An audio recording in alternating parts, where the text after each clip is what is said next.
you're not good enough. You can't hit your goals. You'll always be skinny. These are just a few of the voices that I listened to, and many of them were in my own head, and it almost kept me from starting to begin with. So how do we deal with both the internal and the external voices? And that's what we're talking about in today's episode. So strap in, get ready for episode 161. Let's go. The future of fitness.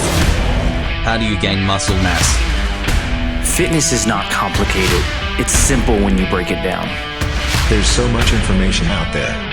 No fads, no diets, just plain simple habits. You're listening to the Bones to Bulk podcast. Hey, welcome to today's episode. My name is Brian Parody, and I will be your host, and I'm so glad that you are tuning in today. I'm excited about today's topic, but before we dive into that, if you are looking for some one-on-one coaching with me, I do offer that. You can find out more about it at bonestobulk.com, but basically I come up with an 8-week course for you. I customize your meal plans, your workouts, and I really lay the foundation for you so that you're able to, after that 8 weeks, really run with your fitness and not rely on fads or diets or yo-yo things that always fail us, but really know how to build a solid base for life. So if you're interested in finding out more about that, at bonestobulk.com. All right, with that being said, let's dive in. So the voices that we listen to can really mess us up. And first, I really want to talk about the internal voices. We all have different backgrounds. We all have different ways we grew up, and maybe there's something in your past, or maybe there's something currently going on that you struggle with that makes you feel insecure. It makes you feel like you're not good enough. Maybe it's a past failure. Maybe it's something you're failing in right now. And so it brings all that mental anxiety, that mental stress that tells you you're not good enough and you'll never be good enough, and see, you failed in this, so you'll probably fail in that. And we can just go down this rabbit hole and really lose sight of everything we're capable of because we start believing these lies and these insecurities that we don't have what it takes. It can be a hard place to climb out of, but the key is you have to climb out of it. It's funny, it keeps us from making those first steps, but the way we make more steps and take more risk and go after harder things is by taking steps.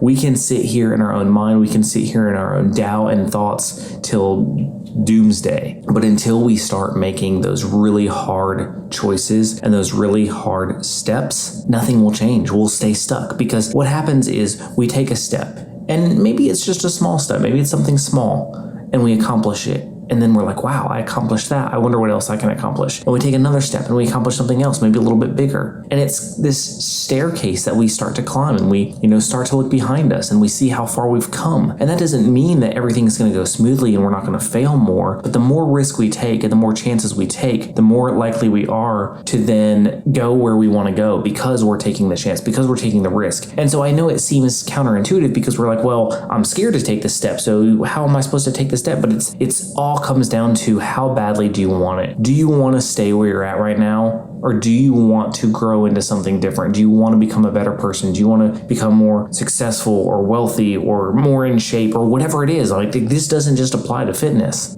And I think it's also important to recognize that those voices are inside of our own head. Maybe they're echoes of what we had a parent or a friend or a family member tell us, and they just resonate within. Or maybe it's something we've just believed about ourselves that's inaccurate. Or maybe it was accurate at one time, but we don't want it to be accurate anymore. So it's important to A, recognize where these voices are coming from. B, recognize that they don't define us. And C, take the step regardless. So important. All right, now I want to kind of shift into the external voices, because they can be just as difficult, if not more so, especially in the day and age in which we live with social media. You can meet someone and they be the nicest person when you're talking face to face with them. And then online, they just rip people apart, because somehow, I don't know where this thought came from, but we assume that if it's online, we can be nasty to people without a cause and effect. We pay a little bit more attention to the words we say to people when we're face to face, but we shouldn't. The person on the other end of the screen is the same person you would talk to face to face. And so it shouldn't be any different. So first, you need to recognize that if you're listening to voices over social media or whatever it may be, don't take them for any face value, because oftentimes people are coming from a very hurt place themselves. They're hurt themselves and they're lashing out to help their hurt. So it's not really against you, it's against themselves that they're struggling with. They have insecurities maybe, or just anger issues. And so they're taking that out on others when they're dealing with it internally. So that's the first thing to recognize. Don't take, words that are spoken to you online personally. Maybe you're trying to make changes and get in better shape, or, hit your fitness goals, and people are like, well, why are you doing that? You're fine the way you are, and you don't need to do that, or you'll never do that, or you'll always be big boned, or you'll always be skinny, or whatever it may be. And I get that those words can be hurtful, but what you have to recognize again is it's not about you. Those words are not about you. They're about struggles that person spewing them is dealing with. And when you recognize that, it's freeing. It brings so much freedom, because you realize hey, this isn't anything to do with me. This is someone else's issue, and I don't have to burden that. I don't have to put that on my shoulders and carry that. So that's important to recognize. And to use it as fuel. Don't buy into if someone says something hateful to you, don't buy into the going back and forth and, well, they said this, so I'm going to say this. And it becomes this huge argument. There's no point in that. There's no point in arguing. You've got to just recognize that those words are going to just come at you, they're going to bounce off, and you're going to keep moving towards the goal. And even use those words as motivation, as fuel to really push you and accelerate in what you're doing and in your goals. Don't let it drag you down. Let it be just even more of a catalyst to excel you to where you want to go. And lastly, external voices that may seem helpful. Maybe people are, seeing that you're on a fitness journey and you're changing the way you eat and you're exercising, and they come at you like, well, if you're really wanting to get in shape, you should take this shake, or you should buy this piece of equipment, or you should join this gym, or you should join this monthly marketing plan and take this pink drink, or you should try these wraps. They worked great for my second cousin, and everybody's an expert all of a sudden. I don't know what brings that out in people, but the second you tell somebody you're doing something, immediately everybody's an expert, even if they haven't accomplished that in their own life. And that's what you really have to recognize. Look at the source. Is the person giving you this advice where you want to be in whatever goal you're heading towards? And if not, why would you take their advice?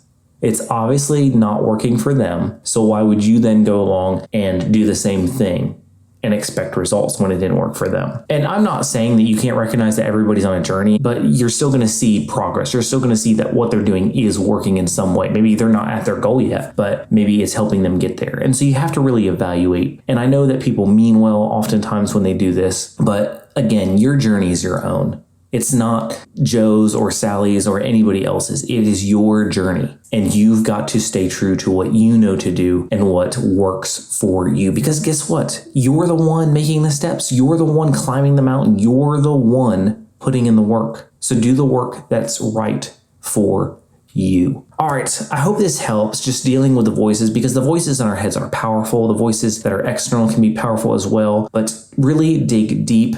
Hone in on yourself. Recognize that words in your head don't define you. Words from others, it's issues with them. Don't even let it faze you. And above all else, remember that you have got this.